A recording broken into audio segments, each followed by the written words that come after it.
First you draw a circle, and then another one, and another one, and another one, and another one, and another one.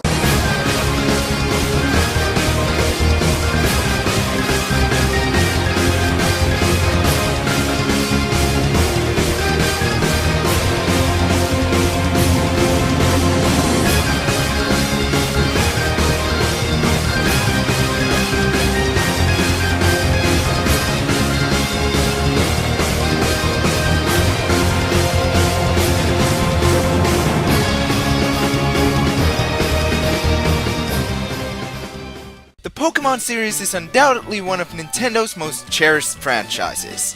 What started as a glitched mess of an RPG has, in course of 20 years, become one of the best-selling RPG franchises of all time. Fans all around the world sing praise to this franchise, and frankly, I am no exception. And to celebrate its 20th anniversary, I'm going to review a Pokémon game. However, let's turn our eyes away from the main series and look at the spin-offs. You see, while I love the traditional Pokémon, there's one spin-off series that I can honestly say tops the main games for me. And that, my friends, is Pokémon Ranger. My first touch with this spin-off was actually with the second game, Shadows of Almia.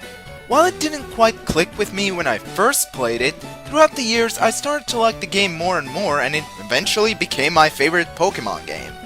Around that time, I also got to play the third game, Guardian Signs, which I also ended up loving, though not as much as the second game. However, it wasn't until 2014 when I got to play the game where it all started from, Pokémon Ranger. And because I'm pretty sure most of you have this thing called literacy, you'd know that's the game we're looking at today. And I gotta say, this game was quite surprising from both ends of the spectrum. Is this game good? Or have the later games made it outdated? Well, let's find out. Thanks a lot, GameStop.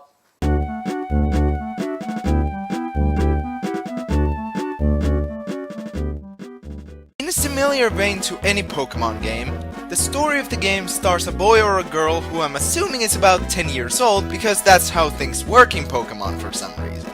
Your player character has a dream of becoming a Pokémon Ranger, so he or she sends a letter to a Ranger leader by the name of Spencer, asking him to become a Ranger. You're accepted to become one, and so begins your journey of protecting the Fiore region from the evil Go Rock Squad. Needless to say, the story of the game is pretty simple. While I'd say it's a little better than your average Pokémon game, not a whole lot really stands out in terms of the plot. Maybe I'm a little bit spoiled since the later Ranger games managed to tell a simple yet pretty engaging story, but I feel that none of that is present in this game. The same goes for the characters. The later games had a very memorable cast for the most part, and there are honestly only a few characters who stand out for me, those being Solana, Murph, Aria, and Professor Hastings. And Murph only stood out to me because he was a character from the later games. Kinda sucks in this one. However, I still find the three other characters pretty great. Hastings is pretty cool, even if he's more fleshed out in the sequels, and Solana is a pretty typical companion slash best friend character, but I feel she's still great despite that. Then there's Aria, who's probably my favorite character in the game. At first she acts like a complete jerk, but as the game progresses, Aria develops rather subtly into sort of a tsundere slash jerk with a heart of gold, and there's just something really charming about her because of that. But still, I'd have to say that the game's story and characters kinda disappointed me. I mean, the later games aren't exactly the most story-driven games out there, but I just can't help but to feel a little let down. It isn't bad by any means, just not quite as good as I expected.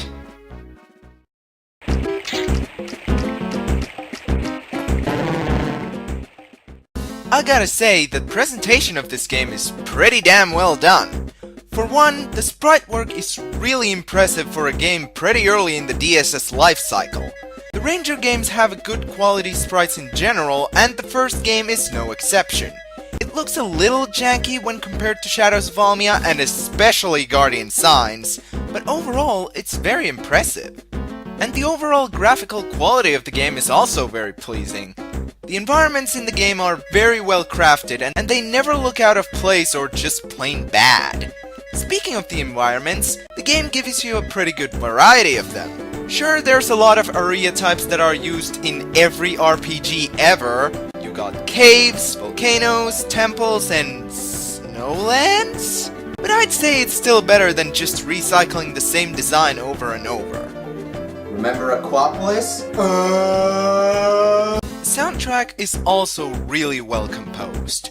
While it's not as memorable as the later games, looking back on the soundtrack as a whole, there's some real gems in there. In fact, many tracks in Pokémon Ranger are simply just really catchy. A good example is the theme of Olive Jungle, which you're listening to right now.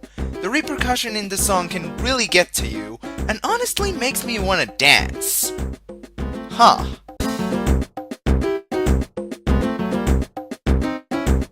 So overall, I'd say that the game delivers a pretty solid presentation for the most part. Great sprite work, awesome music. I honestly don't have much to complain aside from a few nitpicks.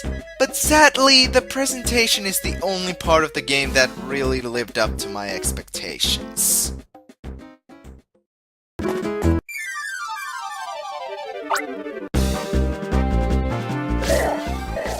The gameplay is pretty normal for a JRPG in its concept. You control your player character around the Fiore region, and if you get in contact with a Pokémon, you have to battle it. And here we get to the crucial difference to the main series.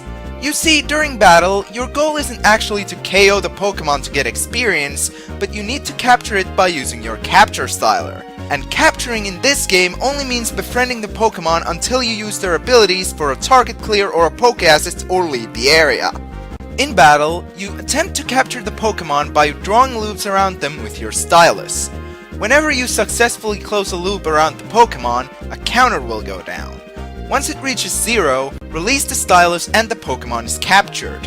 With your newfound friends, you can either use them for target clear to move forward, or as a Poké Assist in battle to make capturing easier. While I'd say this gameplay style works in normal circumstances, the battle system is honestly really dumb. It's not much of a problem with normal wild Pokémon whose counter is low, but the problem comes with bosses and other Pokémon with high counters. You see, in order to get the counter all the way down, you need to draw loops around the Pokémon without interruption. In other words, you can't take any damage or hit anything.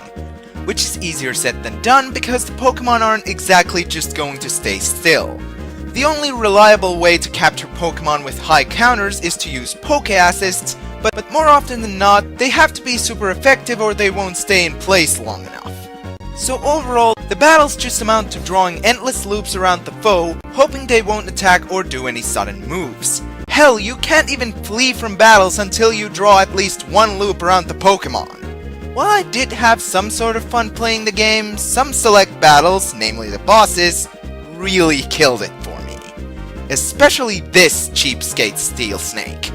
Wow, that kinda rhymed. Anyway, the original Ranger game honestly did not deliver in the gameplay department. While the mechanics do work, they don't always work. And that's kind of a big problem. Though it's cool that you can get more experience from Pokémon if you draw more loops around them than you have to. GG, Nintendo.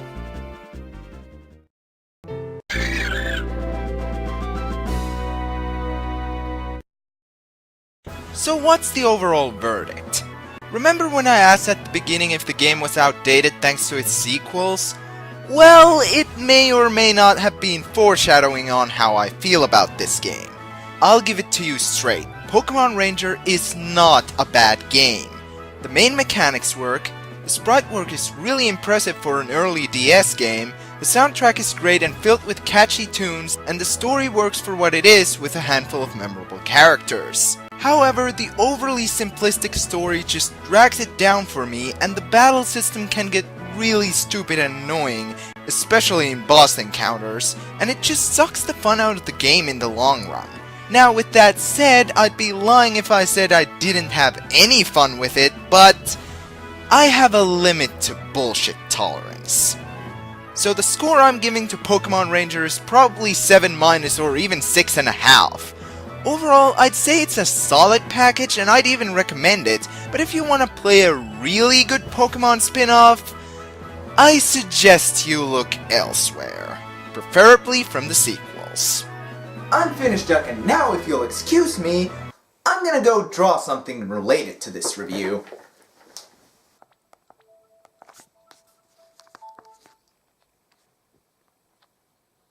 Is art.